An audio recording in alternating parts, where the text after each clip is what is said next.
What's up, everybody? I'm Steve from Video Guitar Glossary, and this is Daniel from Video Guitar Glossary. And we are sitting out here in Daniel's studio that is under construction. So close. It's almost done. On his channel, you can see a video of this when it was in the very early stages. How long have you been working on this again? So, I was living in Winston-Salem. Now we're in Asheville, North Carolina. I moved last May and was kind of in between, but the actual project I think got started in December. December. And it is now April. Oh, man, I bet you're ready for that to be done. Yeah, so it really feels like it's been like 11 months almost since I've really had a studio space, and I've never had anything this good. So when I was buying a house here, it was a big part of it was like looking for, a building and a space that I could convert for studio work, for video guitar glossary work, demo work, all the stuff. Right. I'm so excited to film out here because this is the first space that is like purpose built for that. Yeah. So anyway, full disclosure, I know very little about recording. I've been in many studios, but they're always complete and they've always got their stuff going on and there's chords everywhere and I just sit down and play and it's good. But seeing it kind of form over the past several months and everything is cool, but I don't really understand what you're doing. Can you just tell, I'm really curious about this black back. Why would you even have a black back wall? Sure, yeah. So we'll do a little zoom in for the camera so you guys can see. But basically, the purpose, we have two rooms in the studio. One kind of smaller isolation room, and then this bigger room that we're in currently. And they're both quite rectangular and or square. And so what happens with sound when you have, basically parallel walls is you get all this reverberation and the frequencies kind of, hit these points and cause all this negative sound impact. Right? That just causes yucky EQ. Bad reverb, bad echo, flutter echo, all these different things, right? And so we want to mitigate that by putting up acoustic treatment. So there's lots of stuff. Like when I first got into this, I did a lot of research and I was like, I'm going to buy a bunch of acoustic foam. Got into it on the internet and it's like, foam is actually not very good. Foam doesn't work? Doesn't work. Oh, man. Yeah. So it basically, if you didn't know, guys, it absorbs mostly just the highs and the high mids. And the real problem spots in studios are the lows. They're like the most reverberant. They have the longest waveform, and so they kind of cause the biggest problems. And so many iterations later of my studio, oh my gosh, I mean every house I've been in I've had a studio, right? So probably 7 or 8 studios deep, including when I moved to New Orleans to do grad school. So anyway, this was the one that's most purposed, and I was like, okay, cool, I want it to be the best possible. And so I started checking out YouTube videos, and Andrew Masters has a great channel. If you haven't checked it out, highly recommend it. And he does all these studio builds. Well, one of the things he did was create a kind of absorbative wall, which essentially this wall has 2x4s in it, like framed out, and space to where we put rock wool inside, which is a very absorbative material. Yep. And then framed it in so that it kind of holds in there, and then put a fabric called Guilford of Maine fabric over it. I want to get a jacket made of Guilford and Maine. Pretty styling, right? Yeah, right. So I've had a lot of panels over the years that are made up of kind of, a lot of times it's Owens Corning rigid fiberglass, which is the solid fiberglass. They come in these panels, and I'll pan around the room and show you those. And they're all black, and they're on the ceiling, and they're in the corners and everything. Trapping some of the sound and making it less reverberant. But essentially, I wanted to not have to post so many panels and take up all the wall space. I wanted to hang guitars. I wanted to do all that good stuff. And so I was like, well, cool. I have these 2 big walls. Might as well have one behind the mixing space, and then I have one on the opposite wall that's in kind of like the little live room. So it's quite dead in here. I've been experimenting a little bit. I'm going to run some scans, like send some audio out, do some scans with a microphone and see, okay, well, where in the frequency spectrum do I have my bumps, things like that. Like, do I have a low mid problem? Do I have did I put too many panels up and sucking up all the lows or all the highs or whatever?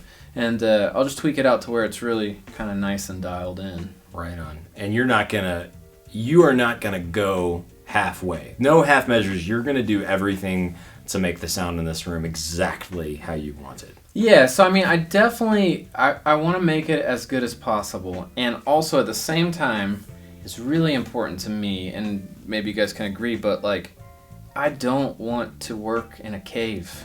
I do not like, fake light. Right. So it was really important for me to put a lot of windows in the space, and you guys can see that. But basically, like, I have very thick curtains that will cover the windows, so when it's time to record something that has a live microphone that I really need to make sure that there aren't weird reflections coming off the windows, I can close those. But for a lot of work, I want to keep them open so that I can really feel like I'm not a vampire. I was thinking that the curtains probably had something to do with the sound too, because they're pretty tall, and we'll zoom in on a window in a bit. But, yeah, they're pretty robust. Right. And are the curtains made for that, or did you just choose the fabric based on your knowledge? Yeah, they are like overall kind of like, they call them soundproofing curtains or sound deadening curtains. And yeah, I bought them a few years ago because I had a previous studio that had some really tall windows that I wanted to do the same thing with. Right. So I think that, yes, absolutely, like when you put all those things together, the sound is the ultimate importance for me, and but I'm trying to balance out feeling like a human. And I know there are amazing engineers in the world that are willing to work in the dark all the time or with fake light, and I just personally am not willing. Right. So I think that when I want to film something and the light's not right, I can close the curtains, or if I'm doing an audio-based thing, I can close the curtains and it's no big deal. Absolutely. Right on. So tell me about your desk here. This is a beast. The desk is pretty cool. I got this during COVID. I had moved back from New Orleans, and it's seen better days. It needs a little bit of cleaning, but overall, it's great. I got it through a musician's friend, and it was really, honestly, I got a great deal. I had this guy there who was just hooking me up, and he disappeared during COVID, unfortunately, but I think I only paid about $350 for it. Nice. It's about $550, $600 desk. Right on. It's going to have gear all over it, so. Totally, yes. In fact, hopefully today I'll get the power on in here. We're actually recording this sans power. We just have one little extension cord that's running off of the old power. And hopefully the electricians are going to show up. They're going to power the building on. I'll get the HVAC going. I got a mini split over here, as you can see. And then I'm going to move everything in. And I don't have tons of rack gear, but I have some nice preamps and some really nice DIs and stuff. And so I'll get that in the desk and get it all nice and kind of in working order again. This desk has been sitting here actually for 11 months. So the previous owners let me move this desk into this building before I started the project. They were so incredibly gracious and really sweet and easy to work with. That is unusual. Yes, they were awesome. They were so cool. Greatest people. Best situation. So they let me actually live in a cabin that they owned while they were finishing the house up, and then I moved some stuff in here. Then when I finally got in the house in August, they still actually owned it for a few weeks, and then finally we closed on the deal. And then I started to work on this project. Nice. So the other thing that I'm noticing is you've even put stuff on the ceiling. Yeah, so that's an important aspect because that's actually a first point of reflection. What? So yeah, so like basically, when you're getting sound and it's going out into the room, the first place that it hits, if a lot of times it will go up. If it hits that and it has no absorption or diffusion, that's another option. Right. Again, it will cause kind of chaos in the frequency spectrum. Wow. And crappy reverberation or, bad sounding room. Right. I love, a lot of times I'll talk to people and they'll just say that this room sounds really good. No. In general, most rooms don't sound very good. Yeah, especially if they're like square or the amount of detail. Steve and I went to North Carolina School of the Arts for part of our schooling, and like, you know, I'm sure we both really enjoyed Watson Hall, which is an incredible hall. And it's interesting because for, say, you know, classical music is really wonderful. You go and you put a drummer in there, it sounds like garbage. You know, because it's just they can't deaden it enough, you know? Right. That's so funny. It's so interesting, yeah. For classical guitar, it is spectacular. Yeah, I tell you that. Good, like right? so many good concerts in there. And it's like the neat thing about it is that that room in particular, the way they design the acoustics, it sounds good in basically every part. With classical guitar, if you don't have a loud guitar, like the back few rows are a little quiet. Right. But like anywhere from like 3/4 of the place, it's just gorgeous sounding. Yeah, right. But not so much for the drums. No, not good for drums or electric guitar. Let's not advertise that to the School of the Arts. Yeah, it's funny because a lot of people, you know, they'll say, "Oh, this room sounds good," and it's like, "Oh, you know, is it boomy or is it reverberant?" Like it's like such a personal opinion. But realistically, especially when you're creating a studio, for me in post production, I'm typically gonna either put a room plug in that sounds like an amazing studio, like in Nashville or you know, LA or whatever, or I'm going to put some really nice reverb on whatever. So it's like I'm going to create the space inside the box, so to speak, inside the computer. Right. So what's the first project that you're going to do out here, aside from Video Guitar Glossary? Of course, that's, you know, very important. Yeah. And Steve and I are meeting and recording videos for that. So I'm trying to wrap up this album that I've been working on for way too long. When I say working on, not working on for way too long. That's been sitting on my computer. So that's probably the first project, and then I have a couple clients, and then I'm shooting these demos for Midwood Guitar Studio pretty regularly. So yeah. Shout out to Midwood. Midwood! Yeah, they're awesome people, really great, always take good care of me. Yeah, sweet. Well, okay. So I'm a classical guitar player primarily, but I play electric guitar and teach electric guitar and everything, and I have an addiction. I just have to be real with everybody. I love guitar pedals. I love them. It's stupid. I love them. I don't even really have a good reason to have as many as I do, but I just love them. And it's funny to me that your studio boards are already out here, and I'm really curious. They're behind me right now. Yeah, I'm really curious to. Should I just bring one over to you? Yeah, just grab. You can grab the wet one. Yeah. So the funny thing is, the only reason that these are out here without power is because I have I'm a ridiculous person, but I have my gigging board inside the temporary studio, which is in my master bedroom right now, and so I still have effects because, you know, can't live without those. But yeah, so this is the studio board, and my good friend Alex Thornton, who's based out of Charlotte, North Carolina, he has a company called Tone Heaven Audio. Tone Heaven Audio, and he's done all my boards for the last few years and just does a wonderful job. He's just so good. It looks so clean. Yeah, so, you know, he does all the custom length cabling, and then we'll talk about the pedals, but if you check out the underneath, it's just so clean. I mean, he just does a beautiful job.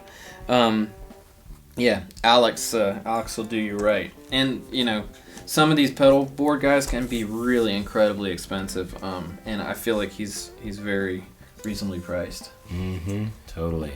All right, real quick, what is the Specular Tempest about? Specular Tempest, yeah, that's this really cool company called GFI Systems. They're based out of Korea, and they have a slew of really interesting pedals. I have the Synesthesia as well. But the Specular Tempest is mostly a delay, but it also has some very cool reverb algorithms and also blended reverb and delay algorithms. Okay. So really nice sounding. Now I forget, this is a Chase Bliss pedal, right? And that's correct. This one is a collaboration between Maris, who's like pretty common in the pedal world for like reverbs and some synth pedals and stuff. Right. And so they did a collaboration. This is called the CXM, and it's a reverb pedal that has kind of some ridiculous settings. So this is probably off track from the purpose of this video, which is about your actual studio, but we'll say more. I've got more questions about your boards. Man, let's look at your drive boards. I'm just curious, but But I'm going to ask more questions on another video, I think. Nice, yeah, we should because probably there's do. so much there. Because I think that there's reverb on the Strymon too, right? Yeah, I mean, it's that particular board is. Well, the funny thing is the only reason the tuner's on there. Yeah, thank you. The only reason. The only reason the tuner's on there is because it wouldn't fit on the dry board. So it's funny. Yeah, one of the reasons why this board kind of happened was one of my mentors in New Orleans when I went to school there. He's a big fan of recording into the Pro Tools, whatever DAW you use, and having a completely dry signal, and then your wet signal that you could dispose of and you could change into plugins. But basically, it makes the musician, the guitarist, more comfortable when they can play their wet sounds, delays, and reverbs. But sometimes, especially in the editing process, those don't work because you start to cut up things that have a lot of delays and reverbs.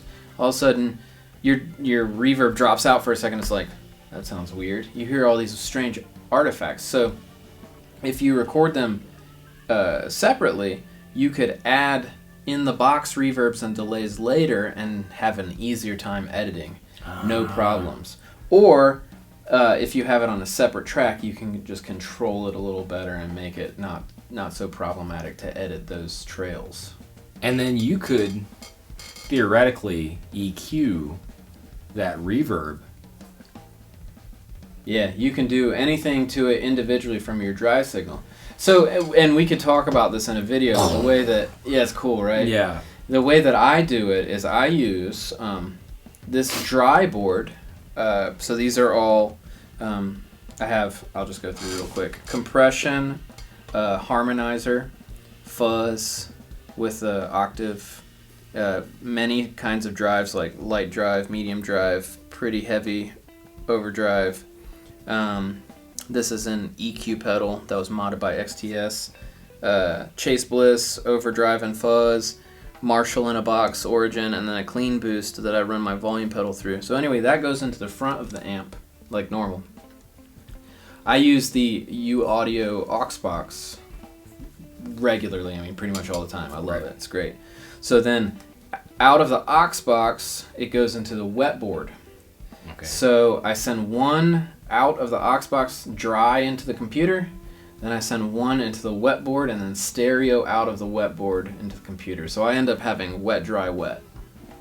And so I can play with the effects where I can pan the two wets like hard left and right and have the dry right down the center. It just sounds incredible. That's nuts. It's crazy, and you can edit it like crazy later if you need to. Right. Hey, well, thanks for showing me your pedals. And I guess now maybe we should just like look around the studio a little bit and yeah, do a little tour, and maybe I'll throw in some footage of what it looked like before because it's kind of drastic, the difference. Yes.